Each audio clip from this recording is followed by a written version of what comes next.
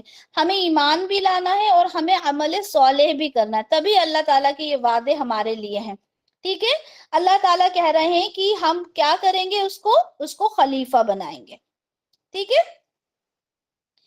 تو اب اچھا یہاں پر ایک بات مجھے یہ بتائیں، کس کو سمجھ میں آتی ہے کہ اللہ تعالیٰ یہاں پہ وعدے کر رہے ہیں خلافت کے، اور اللہ تعالیٰ کہہ رہے ہیں آپ کے دین کو غلبہ دے دیں گے. تھوڑا سا آپ لوگوں کا دماغ چیک کرتے ہیں، مجھے یہ بتائیں کہ ابھی تو ہم پورے اس سورہ کے اندر ہم نے کیا کیا پڑھا؟ ہم نے سورہ کے اندر گھر میں اندر انٹر ہونے کے ایٹیکیٹس پڑھے، زنا کے بارے میں پڑھا، پردے کے بارے میں پڑھا، ہے نا؟ یہی سب پڑھا نا؟ اب ان سب کے بارے میں آداب پڑھے. ٹھیک ہے، ان سب کے بارے میں بات ہوتے ہوتے اللہ تعالیٰ نے یہ بات بیچ میں کیوں رکھی؟ یہ آیت کیوں آئی؟ کچھ ہے اندازہ؟ محرم نہ محرم کے بارے میں پڑھا، یہ سب تو ہم پڑھ چکے. اب اللہ تعالیٰ یہ کہہ رہا ہے، اللہ تعالیٰ جو وعدہ کر رہے ہیں خلافت کا، دین کو غلبہ دینے کا، اور ایک اور کیا وعدہ کیا؟ ہاں، امن میں بدل دینے کا سچویشن کو، حالات کو. کیوں؟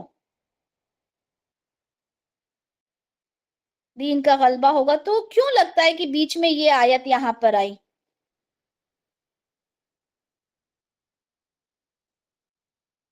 مسلمان غالب ہوگا، احکام پر عمل کرنے والوں کے لیے وعدے ہیں ماشاءاللہ. کیونکہ جو اگر ان آپ کا میسج جو ان باتوں پر عمل کرے گا تو اس کے لیے خوشخبری ہے، اطاعت کرنے والوں کے لیے مومن کو تسلی دی گئی ہے ماشاءاللہ. بہت بہت ہوشیار میرے بچے ہیں سارے. تو یہاں پر یہ جو آیت آئی نا، اس کو اس طرح سے دیکھیں کہ اللہ تعالیٰ کے احکام ہیں. اب انسان کو حکم دیا گیا اطاعت کرنے کا، پردہ کرنے کا، ٹھیک ہے، زنا جیسے برے کام سے بچنے کا، کسی کے گھر میں انٹر کس طرح سے ہونا ہے، یہ ساری چیزیں. تو اب انسان اطاعت جو نہیں کرتا، وہ کیوں نہیں کرتا؟ وہ خوف کی وجہ سے نہیں کرتا. اس کو یہ ڈر ہوتا ہے کہ میں اگر اللہ کی اطاعت کروں گا تو امن والا ماحول مجھ سے ختم ہو جائے گا. جس امن اور سکون میں میں رہ رہا ہوں، وہ امن اور سکون مجھ سے دور ہو جائیں گے. دنیا کی جو مجھے دولت مل رہی ہے، وہ دولت مجھے کم ہو جائے گی. ٹھیک ہے، اگر آپ پوری طریقے سے اگر شریعت کو فالو کرتے ہوئے اگر آپ جاب کریں گے، جاب آپ کے ہاتھ سے چھوٹ جائے گی، رشتہ دار دور ہو جائیں گے، دوست دور ہو جائیں گے. یہ سب بہت بار ہم پڑھ چکے. ٹھیک ہے، تو دنیا ہم سے دور ہو جائے گی، اور ہوتا بھی ہے، وقتی طور پر دنیا دور ہوتی بھی ہے. ٹھیک ہے، جو صحابہ تھے ان کے ساتھ دیکھا جائے تو ہوا بھی نا، سب کچھ پیچھے چھوٹ گیا، دوست ان کے، فیملیز ان کی، گھر ان کے، بزنس ان کا، سب کچھ چھوٹ گیا. لیکن ہوا کیا؟ اس کے بعد کیا ہوا؟ اس کے بعد ہم نے دیکھا کہ کس طرح سے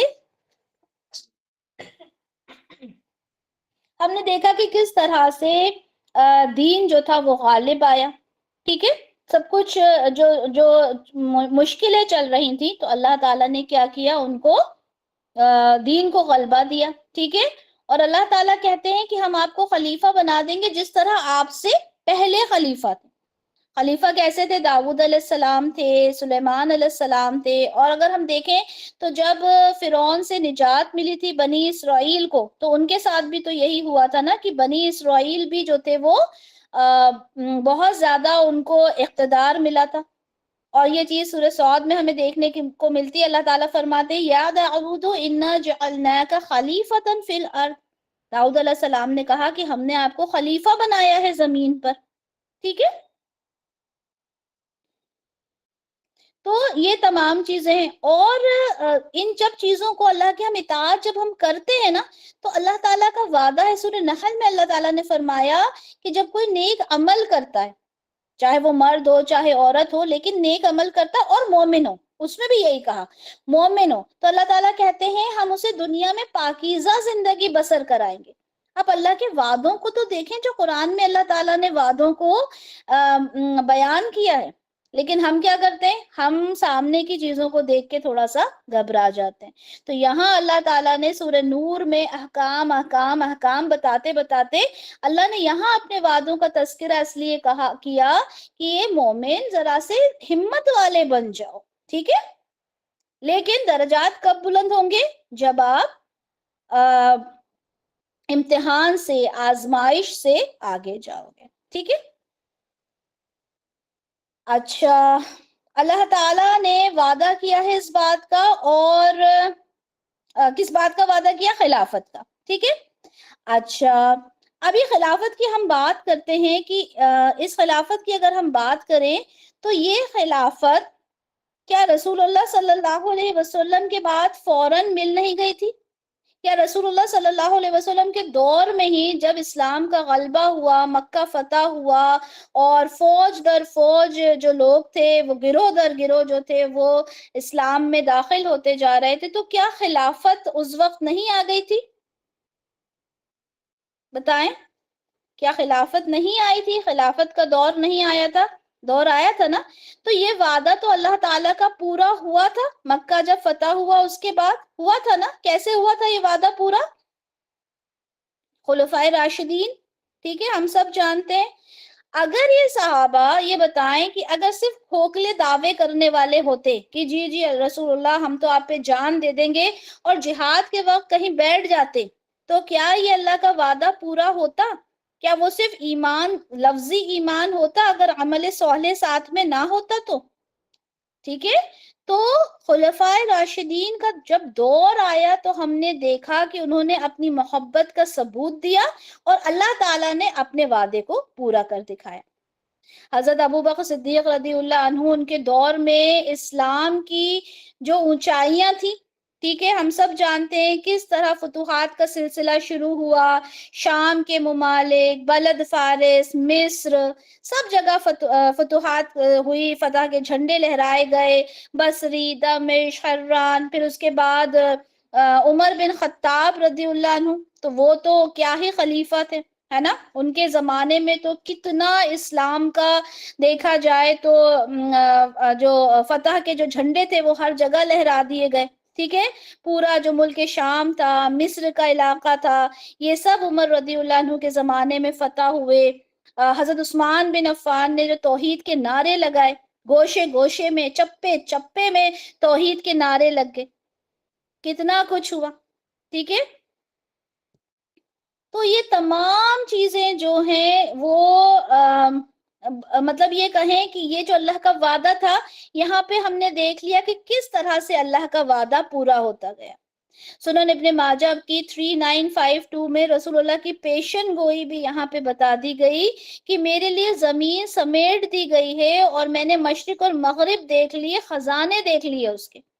رسول اللہ نے پیشن گوئی کر دی تھی کہ رسول اللہ کی جو سلطنت ہے، جو بھی کوئی زمین ان کو دکھا دی گئی، وہ تمام سلطنت اسلام مطلب اسلامک سلطنت ہو جائیں گی، اور ہوا بھی، ٹھیک ہے۔ رسول اللہ کی یہ پیشن گوئی بھی پوری ہوئی۔ تو یہ جو وعدہ تھا خلافت کا، یہ پورا ہوا، اور ہم سب جانتے ہیں، ہم سب اگر اسلامک ہسٹری دیکھیں، ٹھیک ہے، ہم یہ ساری احادیث بھی دیکھتے ہیں، رسول اللہ کی پیشن گوئی دیکھتے ہیں، تو ہمیں پتہ چلتا ہے اللہ کا یہ وعدہ پورا ہوا۔ اب دوسرا وعدہ کیا تھا؟ دوسرا وعدہ یہ تھا کہ ہم ضرور ان کے اس دین کو غلبہ عطا فرمائیں گے جو ان کے لیے اس نے پسند کیا۔ اللہ تعالیٰ نے کون سا دین پسند کیا؟ سورہ مائدہ میں ہمیں پتہ چلتا ہے کہ اللہ تعالیٰ کہتے ہیں، اللہ تعالیٰ نے فرما دیا کہ آج کے دن میں نے تمہارے لیے تمہاری دین کی تکمیل فرما دی، اور تم پر اپنی نعمت کا اتمام فرما دیا، اور تمہارے لیے میں نے پسند کر لیا اسلام کو بحیثیت دین کے، ٹھیک ہے۔ یہ دیکھیں، تمہارے لیے اسلام کو تمہارے دین کی حیثیت سے قبول کر لیا۔ تو اللہ تعالیٰ نے یہاں بتا دیا کہ کون سا دین ہے جو غالب ہوگا۔ سورۃ المائدہ میں یہ بات فرما دی کہ وہ اسلام ہے جو قبول ہوگا، اور ہوا بھی یہ کہ یہ جو سورہ ہے یہ نازل ہوئی تھی 6 ہجری میں، ٹھیک ہے۔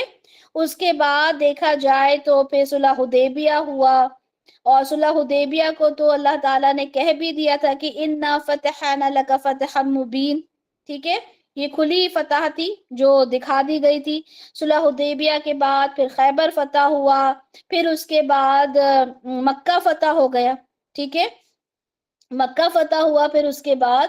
اور مکہ فتح ہوتے ہی کیا ہوا کہ جو لوگ تھے وہ گروہ در گروہ جو تھے وہ مسلمان ہوتے گئے. ٹھیک ہے، جو ڈر تھا کچھ تو اس وجہ سے ہوئے کہ ڈرتے تھے کہ ہمارے اوپر ظلم و ستم ہوگا.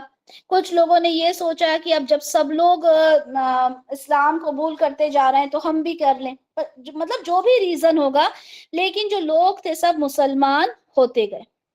رسول اللہ صلی اللہ علیہ وسلم جب کعبہ میں وہاں مکہ انٹر ہوئے اور کعبہ شریف کی طرف گئے تو وہاں پہ 360 بت تھے، ہم سب جانتے ہیں اس بات کو.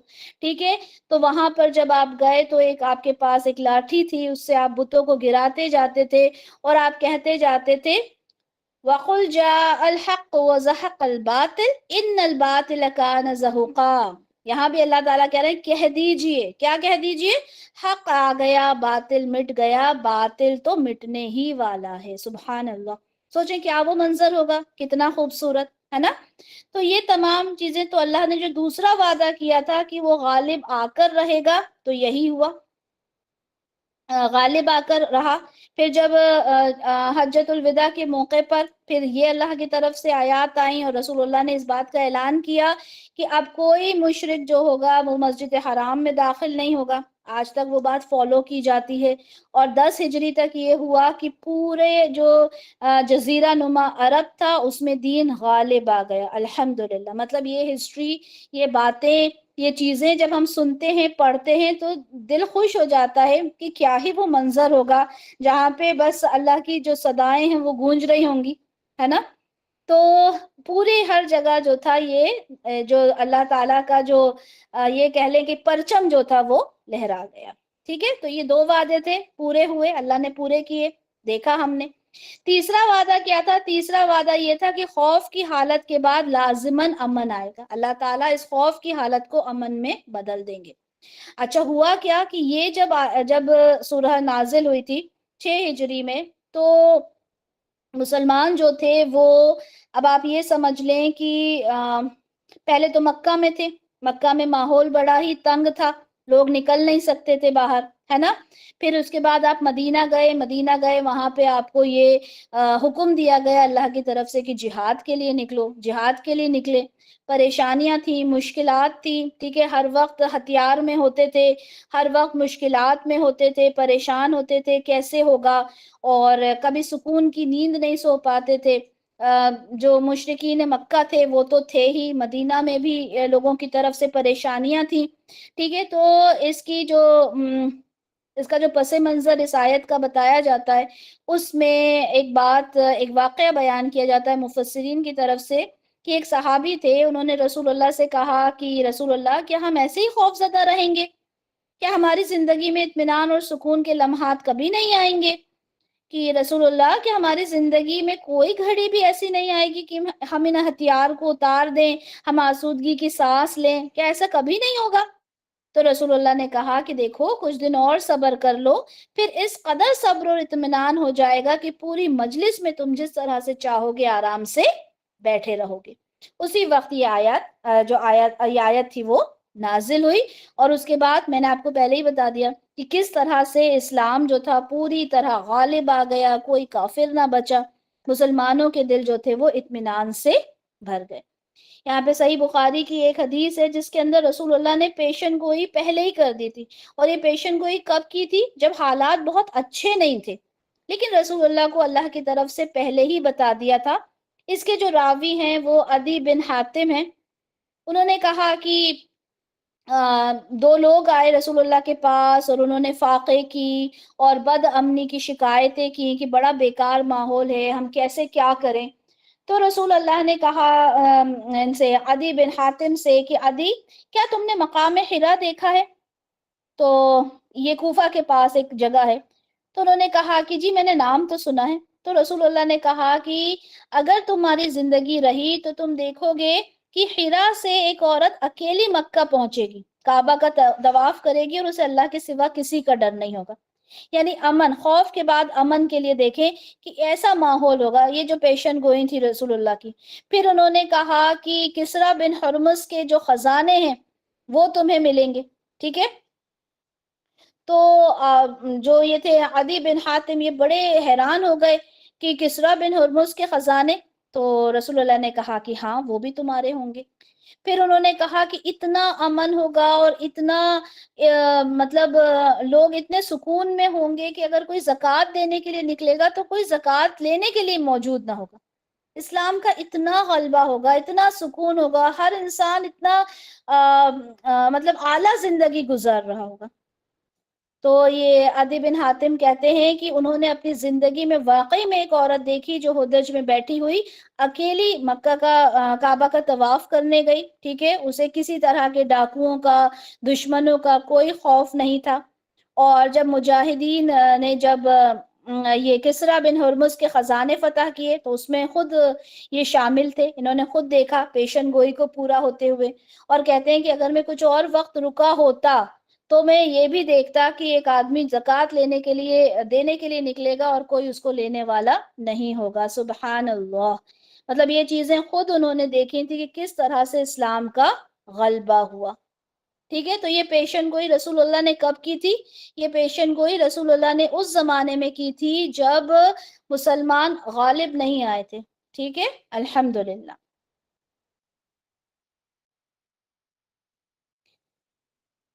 آگے اللہ تعالیٰ فرماتے ہیں کہ اب کرنا کیا ہے؟ میری عبادت کرنا ہے، کسی کو شریک نہیں کرنا۔ یعنی جب میرا وعدہ پورا ہو جائے تو کرنا کیا ہے کہ صرف میری عبادت کرنا ہے، کسی اور کو شریک نہیں کرنا۔ مدینہ میں اللہ تعالیٰ نے یاد کروایا مسلمانوں کو، دیکھو یاد کرو جب تم بہت تھوڑے تھے اور تم بڑے ڈرتے تھے کہ تمہیں لوگ مٹا دیں گے، پھر اللہ نے کیا کیا؟ تمہیں مدینہ میں جگہ دی، ٹھیک ہے، تمہارے ہاتھ مضبوط کیے۔ تو اللہ تعالیٰ یاد دلا رہے تھے کہ یاد کرو جب تم بڑے کم تھے، بڑے تھوڑے تھے، تو تمہارے کیا معاملات تھے۔ الحمدللہ، الحمدللہ۔ اب جب اللہ تعالیٰ کہہ رہے ہیں نا کہ میرے ساتھ میری عبادت کرنا ہے، میرے ساتھ کسی کو شریک نہیں کرنا، یہاں پر اب دیکھیں کہ کیا حق ہے اللہ کا ہم پر اور ہمارا حق کیا ہے اللہ پر۔ صحیح بخاری کی حدیث 6500، اور اس کے راوی معاذ بن جبل رضی اللہ عنہ ہیں۔ آپ رسول اللہ کے ساتھ تھے اور رسول اللہ نے کہا کہ تمہیں معلوم ہے کہ اللہ کا اپنے بندوں پر کیا حق ہے؟ اللہ کا اپنے بندوں پر کیا حق ہے؟ انہوں نے کہا اللہ کے رسول بہتر جانتے ہیں۔ تو رسول اللہ نے کہا اللہ کا بندوں پر یہ حق ہے کہ وہ اللہ ہی کی عبادت کریں اور اس کے ساتھ کسی کو شریک نہ ٹھہرائیں۔ پھر آپ نے کہا کہ بندہ جب یہ کر لے تو اللہ کا اس پر کیا حق ہے؟ تو میں نے کہا اللہ اور اس کے رسول کو زیادہ علم ہے۔ تو کہا بندوں کا اللہ پر یہ حق ہے کہ وہ انہیں عذاب نہ دے۔ سبحان اللہ، آپ سمجھ رہے ہیں اس بات کو کہ اگر اللہ کی عبادت کرے گا بندہ، کسی کو شریک نہ ٹھہرائے گا، تو یہ اللہ کا کیا پھر حق بنتا ہے کہ وہ انہیں عذاب نہ دے۔ سوچیں، یہ بہت معمولی سی بات لگتی ہے نا کہ ہاں چلیں، لیکن سارا دار و مدار تو ہمارا اسی چیز پر ہے کہ مرنے کے بعد ہمارے لیے کیا ہوگا۔ ہم ساری محنت، ساری جد و جہد تو اسی کے لیے کر رہے ہیں نا۔ تو کرنا کیا ہے؟ اسلام کو آگے لے کر جانا ہے، اسلام کو آگے بڑھانا ہے۔ اللہ تعالیٰ کہتے ہیں ایمان والوں کافروں سے جنگ کرو یہاں تک کہ فتنہ باقی نہ رہے اور دین پورا کا پورا اللہ کے لیے ہو جائے۔ کیا آج دین پورا کا پورا اللہ کے لیے ہے؟ آج تو ہم اپنے من مطابق زندگیوں کو گزار رہے ہیں، جیسا ہمارا دل چاہتا ہے ہماری زندگی گزر رہی ہے۔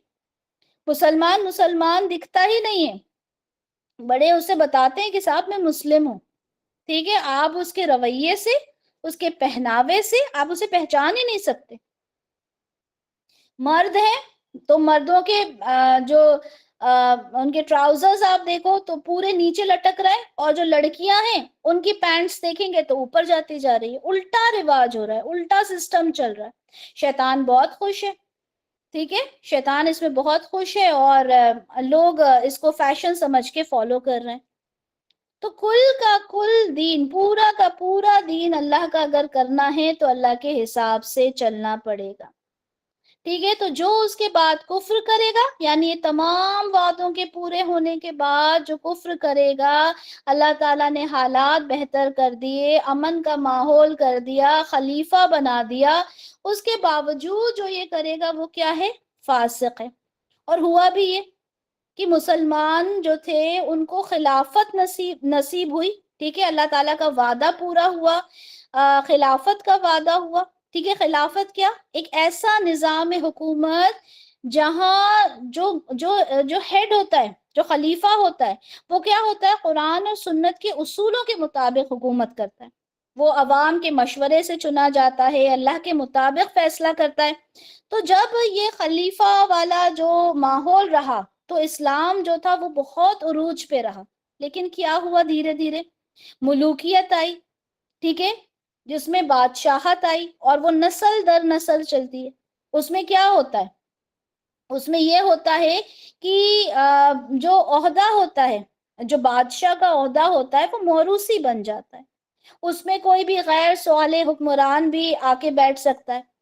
تو جب اس طرح کے بادشاہ بنے، ٹھیک ہے، انہوں نے کیا کیا؟ اللہ کے احکام کو اور شریعت کو تو سائیڈ میں رکھ دیا، اپنی ذاتی خواہشات، اپنی طاقت، اپنے عیش و عشرت کو انہوں نے ترجیح دی، ٹھیک ہے؟ بادشاہوں نے اپنی طاقت کو برقرار رکھا، عوام کے اوپر ظلم کیے۔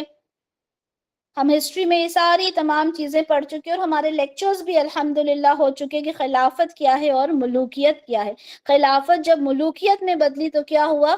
اسلام کا زوال آنا شروع ہو گیا، اسلام کمزور پڑ گیا۔ کیسے کمزور پڑ گیا؟ کیونکہ اللہ تعالیٰ نے جو طریقہ بتایا تھا، اللہ تعالیٰ نے جو وعدے کیے تھے، وہ وعدے کیے تھے، اور اللہ نے جس چیز کے لیے وہ وعدے کیے تھے، لوگوں نے جب وہ کنڈیشنز ہی ہٹا دی تو پھر اللہ کے وعدے تو جو پورے جن لوگوں کے لیے ہونا تھے وہ لوگ ہی نہیں رہے نا۔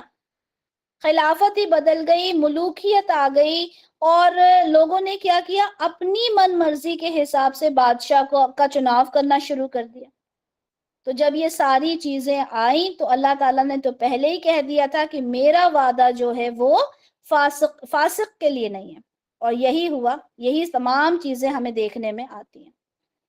اب جب اللہ کا وعدہ ہے تو اللہ کے وعدے کو اللہ نے جن لوگوں کے لیے وعدہ کیا، اب جو لوگ چاہتے ہیں کہ بھئی ہمیں اللہ کا وہ جو وعدہ ہے وہ ہمارے ساتھ بھی رہے، تو کیا کرنا ہے؟ وَأَقِيمُوا الصَّلَاةَ وَآتُوا الزَّكَاةَ، اطاعت کرنا ہے رسول اللہ کی، ٹھیک ہے؟ اس کے ساتھ کیا ہے؟ نماز قائم کرنا ہے، پڑھنا نہیں ہے بلکہ قائم کرنا ہے، زکوٰۃ ادا کرنا ہے۔ یہ تمام چیزیں جب ہوگا تو کیا ہوگا؟ لَعَلَّكُمْ تُرْحَمُونَ، تاکہ تمہارے اوپر رحم کیا جائے۔ رسول اللہ کی اطاعت کرنے پہ تم پہ رحم ہوگا۔ کس طرح سے؟ یہاں یہ حدیث دیکھیں کہ یہاں پہ جب مومنین قیامت میں، مومنین لفظ آیا ہے، دیکھیں یہاں پہ یہ مومنین لفظ آیا ہے، تو جب مومنین ہوں گے قیامت میں، پریشان ہوں گے، اور یہ حدیث ہم نے بہت بار پڑھی ہے، نفسا نفسی کا ماحول ہوگا، وہ پہلے آدم علیہ السلام کے پاس جائیں گے، پھر جاتے جاتے پھر نوح علیہ السلام کے پاس، پھر عیسیٰ علیہ السلام کے پاس چلے جائیں گے، اور سب کو اپنی کوئی بات یاد آ جائے گی کہ میں تو اللہ تعالیٰ سے سفارش نہیں کر سکتا۔ پھر سفارش کس سے کی جائے گی؟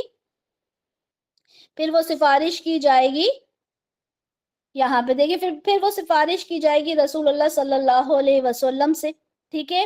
اور رسول اللہ کے پاس لوگ جائیں گے اور رسول اللہ کہیں گے کہ چلے میں اپنے رب سے اجازت چاہتا ہوں، اور وہ کہتے ہیں کہ مجھے اجازت مل بھی جائے گی، میں اپنے رب کو سجدہ کروں گا اور اتنا لمبا سجدہ کروں گا جتنا اللہ چاہیں گے۔ پھر مجھ سے کہا جائے گا مانگو، شفاعت کرو، تمہاری شفاعت قبول ہوگی۔ رسول اللہ کی شفاعت قبول ہوگی، لیکن سب سے پہلا لفظ ہم نے کیا دیکھا تھا؟ مومنین کی جماعت وہاں پر ہوگی، ٹھیک ہے؟ یہ الفاظ غور کریں، مومنین کی جماعت ہوگی، سفارش کی جائے گی، شفاعت کی جائے گی، قبول ہوگی۔ رسول اللہ کہتے ہیں میں اپنا سر اٹھاؤں گا، اللہ کی حمد کروں گا جو اللہ نے مجھے سکھائی ہوگی۔ رسول اللہ کا کوئی ہاتھ نہیں ہے اس میں، ہر چیز اللہ کی طرف سے سکھائی ہوگی۔